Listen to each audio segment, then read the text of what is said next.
Hola mis queridos hermanos, hoy quiero hablar de algo muy importante que son los 6 juicios de nuestro Señor Jesucristo. Estos juicios nos dan a nosotros confianza y seguridad porque sabemos que si padecemos injustamente, nuestro Señor Jesucristo padeció injustamente por nosotros. El profeta Habacuc decía: ¿hasta cuándo, Señor, pediré ayuda y no escucharé? Habacuc 1, capítulo 1, versículo 2. Pero si el Espíritu trae a nuestra mente las expectantes palabras de Isaías 53, quedamos totalmente fríos, porque dice así: fue oprimido y afligido, pero no abrió su boca, como cordero que es llevado al matadero, y como ovejas que ante sus trasquiladores permanecen mudos, no abrió su boca, pero por opresión y juicio fue quitado. Versículos 7 y 8. Debido a que nuestro Señor Jesucristo soportó todas las injusticias, todas las injusticias, pero unas injusticias totalmente despiadadas y totalmente bárbaras, podemos saber que si nosotros estamos pasando por momentos de injusticias, tenemos a alguien que no solamente pasó por eso, sino que en cualquier momento de nuestra vida Él nos consuela y también en cualquier momento Él está ahí, porque Él ya pasó por la injusticia del hombre.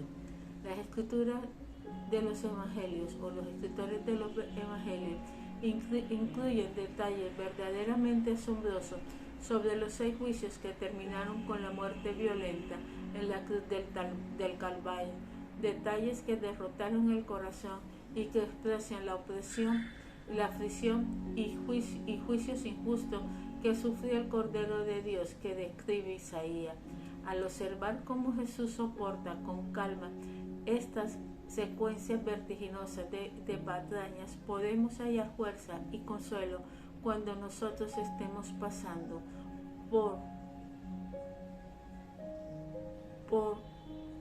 partes de injusticia, cuando nosotros estemos pasando por injusticias que destrozan nuestra alma y que destrozan nuestro corazón. La cuestión de las horas, para que podamos entender los juicios. Las horas de los judíos eran totalmente diferentes a las horas de nosotros. Para nosotros el día comienza a las 12 de la noche y termina a las 12 de la noche. Para los judíos comenzaba a las 6 de la tarde y terminaba a las 6 de la tarde del día siguiente. Las horas de la noche estaban divididas en vigilia. La primera vigilia iba desde las 6 de la tarde hasta las 9 de la noche. La segunda vigilia iba de las 9 hasta las 12 de la noche. La tercera vigilia iba de las 12 a las 3 y la cuarta vigilia iba de las 3 a las 6 de la mañana. Y las horas las dividían en hora individual. Por lo tanto, podemos decir la tercera hora era las 9 de la mañana de nosotros y la hora novena era las 3 de la tarde de nosotros. Como comprendemos estas distinciones, podemos captar bien los juicios que tuvo nuestro Señor Jesucristo. Fueron 6 juicios, 6 eventos. Cuando Jesús fue apresado en el Getsemaní y le pusieron las cadenas, Jesús empezó a pertenecer al Estado. El primer juicio que hubo fue el juicio ante Anás. El primer juicio en la casa de Anás y en la hora de la oscuridad rebosante de ilegalidad. Anás era el sumo sacerdote y también el suegro de Caifás, que en estos años era el sumo sacerdote. Anás era un hombre influyente y rico de la ciudad. Servía de cierta manera como sumo sacerdote emérito, disfrutando de las asombrosas influencias sobre el gobierno romano. Con Jesús encadenado y manso ante él, Anás interrogó a Jesús acerca de 2 cuestiones importantes sobre las enseñanzas de él y sobre sus discípulos. La respuesta determinada de Jesús puso la carga legal de la prueba de nuevo en donde correspondía estar, sobre los hombros de Anás. Juan 18, versículos 20 y 21. Jesús le respondió: Yo he hablado al mundo abiertamente, siempre enseñé en las sinagogas y en el templo, donde se reúnen todos los judíos, y nada he hablado en secreto. ¿Por qué me preguntas a mí? Pregúntale a los que han oído lo que hablé. He aquí, ellos saben lo que he dicho. Versículo 20 al versículo 21. Esta corte improvisada no podía haber dado una respuesta más inapropiada. Cuando dijo esto, uno de los alguaciles que estaba cerca dio una bofetada a Jesús diciendo: ¿así respondes al sumo sacerdote? Anás entonces envió atado a Jesús a Caifás, el sumo sacerdote de la época. Juan 18, versículos 22 al 24. El segundo juicio fue en la casa de Caifás. Caifás tenía la misma naturaleza corrupta de Anás, pero no era tan inteligente como Anás. Le trajeron a Jesús ilegalmente en las horas de la madrugada, y Caifás permitió que el juicio siguiera su curso de todas maneras. Como miembro gobernante del Sanedrín, él tenía la responsabilidad de asegurar de que el juicio fuera un juicio legal, pero no era justicia lo que buscaba. Y los principales sacerdotes y todo el concilio procuraba obtener falsos testimonios contra Jesús con el fin de darle muerte, y no hallaron, a pesar de que se presentaron muchos falsos testigos. Mateo 26, 59, 60. 2 falsos testigos aparecieron luego, pero Jesús no respondió sus mentiras. Frustrado, Caifás se volvió a Jesús y exigió: te conjuro por el Dios viviente, que nos digas si tú eres el Cristo, el Hijo de Dios. Mirándole directamente a los ojos, Jesús le respondió: tú mismo lo has dicho. Sin embargo, digo que desde ahora veréis al Hijo del Hombre sentado a la diestra del poder y viniendo sobre las nubes del cielo. Versículo 64. Al oír esto, Caifás estalló y con actitud santurrona y frases condenatorias exigió que el juicio se declarara terminado bajo la acusación de blasfemia. Entonces el sumo sacerdote rasgó su vestido diciendo: ha blasfemado. ¿Qué necesidad tenemos de más testigos? He aquí, ahora mismo habéis oído la blasfemia. ¿Qué os parece? Ellos respondieron y dijeron: es reo de muerte. Entonces le escupieron el rostro y le dijeron de apuñetazos y los abofeteaban, diciendo: adivina, Cristo, quién es el que te golpeó. Versículos 65 y 68. El tercer juicio fue ante el concilio de los ancianos. El concilio de los ancianos estaba representado, era la máxima autoridad de los judíos, y estaba representado por el Sanedrín, 70 hombres, que se consideraban los infalibles y la máxima autoridad, en lo que le fue probablemente el más corto de los 6 juicios. Se cree que más o menos duró entre 20 a 30 minutos. Cuando se hizo de día, se reunió el concilio de los ancianos del pueblo, tanto los principales sacerdotes como los escribas, y llevaron a Jesús ante su concilio diciendo: si tú eres el Cristo, dínoslo. Pero él les dijo: si os lo digo, no lo creeréis, y si os pregunto, no responderéis. Pero de ahora en adelante el Hijo del Hombre está sentado a la diestra del poder de Dios. Dijeron todos: entonces tú eres el Hijo de Dios. Y respondió: vosotros decid que yo soy. Y ellos dijeron: ¿qué necesidad tenemos ya de testimonio? Pero nosotros mismos lo hemos oído de su propia boca. Entonces toda la asamblea de ellos se levantó y llevaron a Jesús ante Pilato. Lucas 22, 66 al 23, 1. El cuarto juicio de Jesús fue ante Poncio Pilato. El juicio pasa a su fase romana. Sin duda, hubo más interrogatorios de los que los evangelios sinópticos informan, antes que Pilato declarara que no hallaba ninguna base para la acusación de Jesús. Obviamente no le llevó mucho tiempo a Pilato determinar la inocencia de Jesús. La mayor parte de esta sesión trata no con el juicio en sí, sino con la dificultad de las autoridades tenía tratando de declarar a nuestro Señor Jesucristo culpable. La ley romana prohibía a los judíos ejecutar a una persona que enviaron a Jesús ante Poncio Pilato, acusándolo de traición. En el tiempo de Pilato servía como gobernador de Judea, cargo mal avenido para un hombre que era conocido como sarcástico, que miraba con malos ojos y antagonismo al pueblo judío. Irónicamente, era vulnerable debido a una cláusula en la jurisdicción romana que permitía a los judíos informarle al emperador de cualquier maltrato de su parte. Los dirigentes religiosos tuvieron nada más que atizar la llama política para que Pilato dictara la sentencia que querían. Después de un breve diálogo entre Pilato, los sacerdotes y los escribas, Pilato se volvió al acusador. Juan 18, del 28 al 32 dice: Pilato entonces le preguntó diciendo: ¿eres tú el rey de los judíos? Y Jesús le dijo: tú lo dices.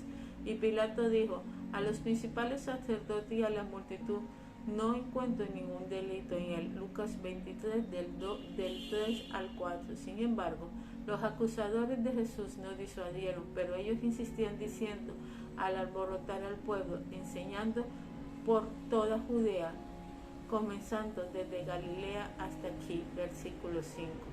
Dijo alguien: Galilea, eso es todo lo que Pilato necesitaba oír. Al fin encontró una manera de quitarse de encima a este hombre. De inmediato lo pasó la papa caliente a Herodes, gobernador de Galilea, que daba la casualidad que estaba en la ciudad en viajes de negocios. Cuando Pilato oyó esto, preguntó si el hombre era Galileo, y el saber que Jesús pertenecía a la jurisdicción de Herodes, le remitió a Herodes, que también estaba en Jerusalén por aquella época. El quinto juicio fue el juicio ante Herodes. Herodes Antipa pertenecía a la notable familia herodiana, que era un régimen de tipo mafia conocido por su perversidad. Como tetrarca sobre Galilea entre el siglo IV a.C. y el 39 después de Cristo, había ordenado la decapitación de Juan el Bautista. Consecuente de sus perversidades e intenciones, Jesús lo llamó esa zorra, como leemos en Lucas 13:32. A decir verdad, Herodes era el que más probablemente condenaría a Jesús a muerte. Ese día, sin embargo, Herodes estaba intrigado por Jesús, que intimidando por él, por la razón que fuera, no estaba con ganas de matar. Herodes, al ver a Jesús, se alegró en gran manera, pues hacía mucho tiempo que quería conocerlo, nos dice los evangelios, pero por lo que había oído hablar de él y esperaba ver alguna señal que él hiciera. Lucas 23:8. Herodes vio a Jesús más como un espectáculo secundario en un carnaval que como una amenaza real al imperio. Con todo, estaba obligado a interrogar a Jesús respecto a las acusaciones que habían lanzado en su contra, y le interrogó intensamente, pero Jesús nada respondió. Los principales sacerdotes y los escribas también estaban allí acusándolo con vehemencia. Entonces Herodes, con sus soldados, después de tratar con desprecio y burlarse de él, le envió con un espléndido manto y le envió de nuevo a Pilatos. Aquel mismo día, Herodes y Pilatos se hicieron amigos, pues antes habían estado enemistados el uno con el otro. Aún en su muerte, Jesús reconcilia a los enemigos de las personas. Versículo 9 y versículo 12. Enfrentando las burlas y las mofas vulgares, Jesús mantuvo su dignidad de realeza en silencio y con aplomo. Sus enemigos se pusieron furiosos, le vistieron del manto de rey y le enviaron de vuelta a quien lo había enviado sin declararle convicto. El sexto y último juicio ante Poncio Pilato, de nuevo otra vez, un golpe recio en la puerta de Pilatos, una vez más cara a cara con el enigmático Jesús, todavía con la esperanza de lograr evadir toda acción decisiva, Pilato se puso a andar sobre las cuerdas flojas entre hacer justicia y apaciguar la multitud, ofreciéndole castigar duramente a Jesús antes de soltarle. Pero la multitud se enalteció en protesta. Sintiéndose acorralado, Pilato trató en una ruta final. Ahora bien, en cada fiesta el gobernador acostumbra soltar un preso al pueblo, el que ellos quieran, y tenían entonces un preso famoso llamado Barrabás. Por lo cual, cuando ellos se reunieron, Pilato les dijo: ¿a quién queréis que os suelte, a Barrabás o a Jesús llamado el Cristo? Pero él sabía que le habían entregado por envidia.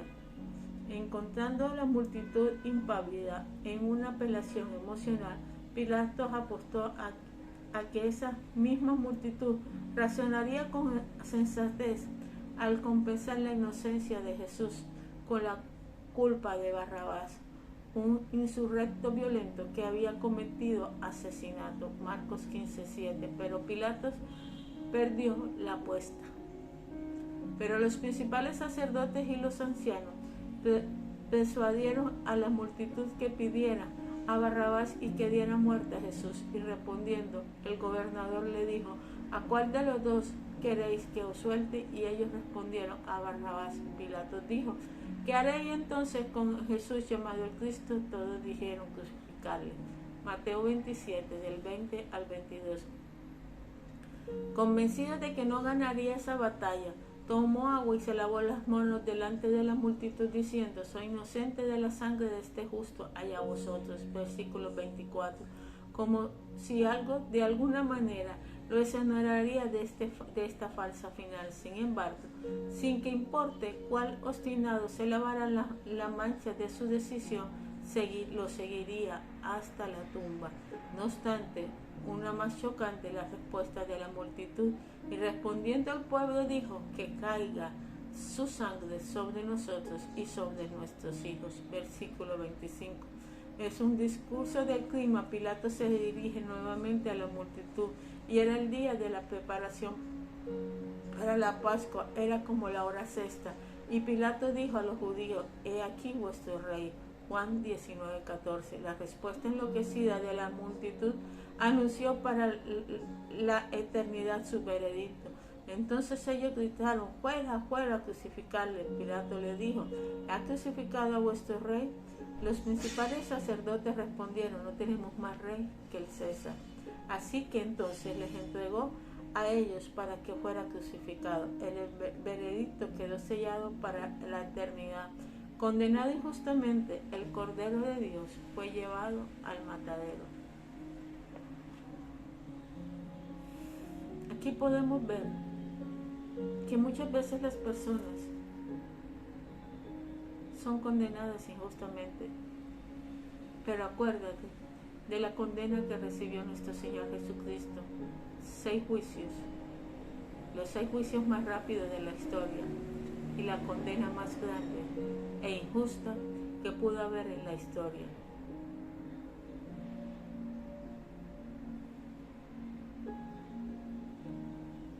Cristo sufrió y murió por ti. La muerte de Cristo pagó el precio de tus pecados. Dios con amor le aceptará a usted y a su familia hoy, si usted decide recibir su ofrenda de perdón. La Biblia asegura en Romanos 10:9: si confesas con tu boca a Jesús por Señor y crees en tu corazón que es Dios le resucitó de entre los muertos, serás salvo. La ofrenda es sin condición. Al creer tú en Jesús, usted será salvo de la pena del pecado. Esta, la incredulidad interponiéndose entre usted y Dios hoy. ¿Alguna vez has pensado que los sufrimientos y muerte de Cristo son suficientes para pagar el precio del pecado? ¿Crees tú que Él se ofreció al sacrificio? ¿El sacrificio de Cristo fue suficiente? ¿O estás tratando de añadir algo en su intento de satisfacer a Dios? Dedica tiempo, medita en lo que te he escrito. Jesús fue acusado falsamente,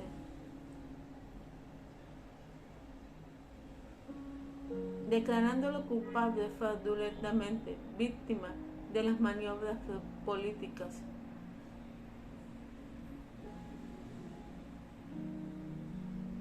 ¿Te reconocerás tú en alguna de estas cosas que te voy a decir?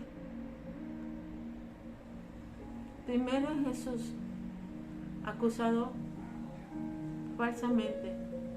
¿Has sido tú acusado falsamente y declarado culpable, fraudulentamente víctima de la política o de los jueces? En los dirigentes religiosos te identificas con ellos, iracundos, violentos y con intenciones asesinas y demasiadas enseguidoras por el odio como para ver el bien en otros y el mal en sí mismo. O te identificas con Pilato, sabiendo cómo hacer lo bueno, pero sin tener el valor para hacerlo, y además sacrificando al vulnerable para complacer a una multitud. O te identificas con la multitud que no piensa, fácilmente voluble, vociferando y perversa.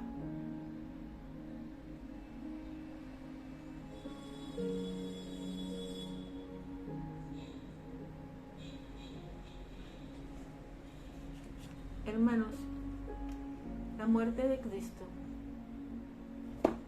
te libra a ti de todo pecado.